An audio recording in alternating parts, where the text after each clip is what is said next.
finish kontrak, dia cari majikan lagi. Ini pengalaman saya pribadi ya. 3 tahun yang lalu, salah satu Cece itu mencari majikan di tempat saya, finish kontrak. Dia tidak cerita sama saya kalau dia pernah kasus polisi. Habis itu dapat majikan, visanya nggak bisa turun. Saat visanya nggak bisa turun, otomatis saya nggak terima dong, karena dia finish kontrak, kenapa nggak bisa turun. Jadi akhirnya setelah kami datang ke imigrasi 2-3 kali, imigrasi tetap tidak mengatakan ada apa. Dan akhirnya anak itu ngaku kalau dia sebenarnya pernah mencuri ayam di packing shop. Dan visanya tidak bisa turun. Karena pernah disidang jadi tahanan luar. Gitu. Itu pengalaman saya ya. Kalau saya misalnya jadi tahanan luar, majikan saya masih ngejeng saya masih oke. Terus saya ingin nanya, kalau majikan saya nggak ngejeng saya, itu maksudnya cari majikan lagi nggak bisa atau bisa gitu? Seperti yang saya jawab tadi, jika majikanmu masih mau kamu masih bisa bekerja di situ. Tapi kalau majikanmu nggak mau kamu, cari majikan baru itu sangat sulit sekali keluar visanya. Itu menurut pengalaman saya.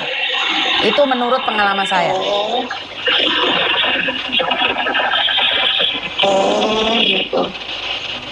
Jadi kalau kamu pernah kasus kriminal, kamu boleh aja nggak ngaku sama agent. Tapi saat visamu itu nggak keluar, Mbak. Karena itu sudah kejadian ke saya ya. Saya sampai ngengkel ke saya, karena bagi saya finish kontrak itu nggak mungkin nggak turun visa. Finish kontrak. Oh iya. Tapi pada kenyataannya finish kontrak nggak bisa turun visa karena dia punya catatan kriminal. Dan imigrasi tidak pernah ngomong sama kita. Karena imigrasi bilang kalau kamu mau nanya sama yang bersangkutan. Jadi imigrasi nggak menjelaskan. Akhirnya si mbaknya ini cerita sama kita kalau dia pernah ambil ayam.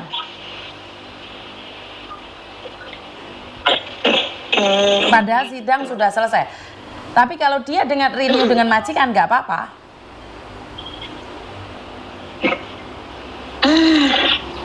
Kenapa saya terlalu bodoh ya Mbak ya? Kalau majikan saya ini baik, saya jaga kakek nenek, tapi kakeknya udah meninggal gitu. Terus sekarang jaga nenek gitu. Udah majikannya oke, teman majikan saya gitu. Tapi ya itulah, ya Allah alam lah Mbak. Saya itu juga nggak itu, tapi saya gimana pun saya nggak merasa ngambil, dan saya nggak merasa nyuri, ya saya tetap itu aja gitu.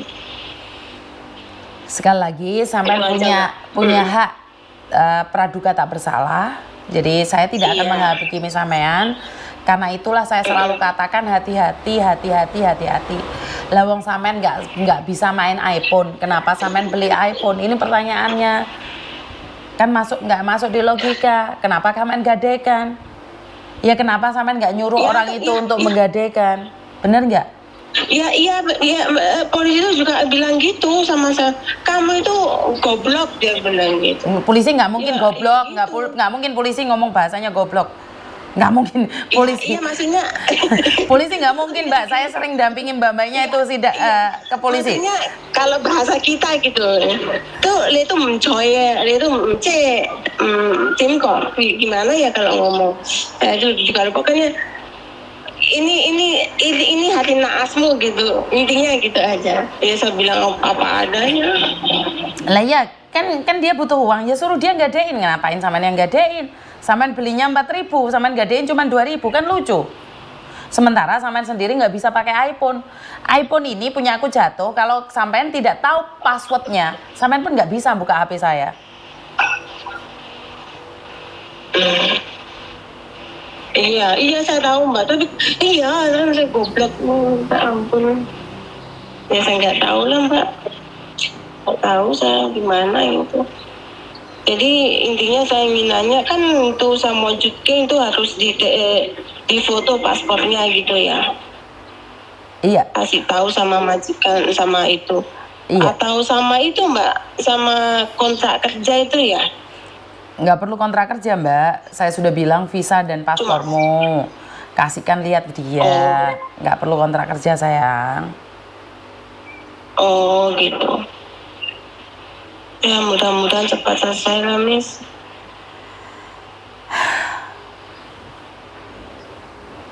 ya mudah-mudahan kalau nenek tuh sama keluarganya, saya juga nggak tahu ya, namanya kita pembantu ya, jangankan ada masalah gitu Kak. Yang saya bersyukur banget itu majikan baik gitu aja, intinya gitu aja.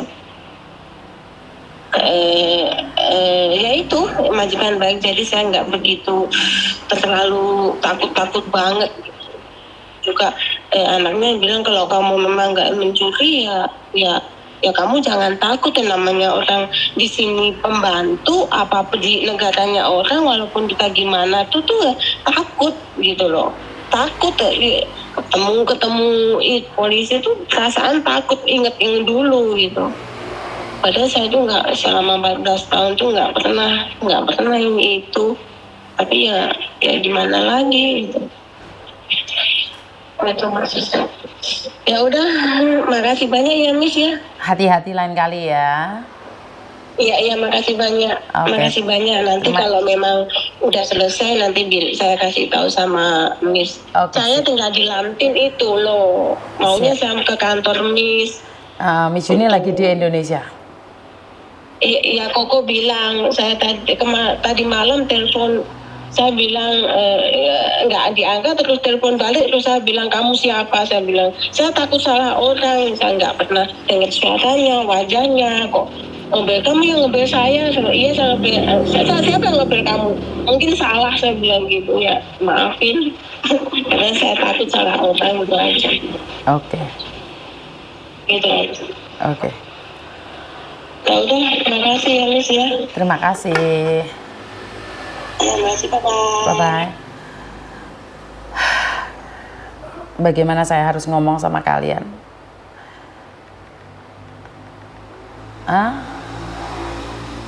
Saya bingung. Kalau kayak gini kan, bener nggak kalian kalau kayak gini kan kalian sendiri yang akan susah gitu loh. Kadang-kadang ya seperti itu. Berhati-hati di dalam setiap tindakan kita. Jangan pernah menggadaikan sesuatu yang bukan hak milik kalian dan kalian tidak pernah tahu itu apa. Karena pegadaian di Hong Kong itu sangat selektif sekali ya. Jadi buat teman-teman, saya akan sambung di kedepannya ya, karena kebetulan di bawah, lantai bawah nih panas banget, nggak ada AC-nya. Kalau tak kasih kipas angin kalian teriak-teriak katanya suaranya nggak jelas. Karena itu saya akan nyambung lagi nanti buat teman-teman yang lainnya. Terima kasih yang sudah hadir dan saya minta maaf karena ruang atas dipakai Meme untuk les privat.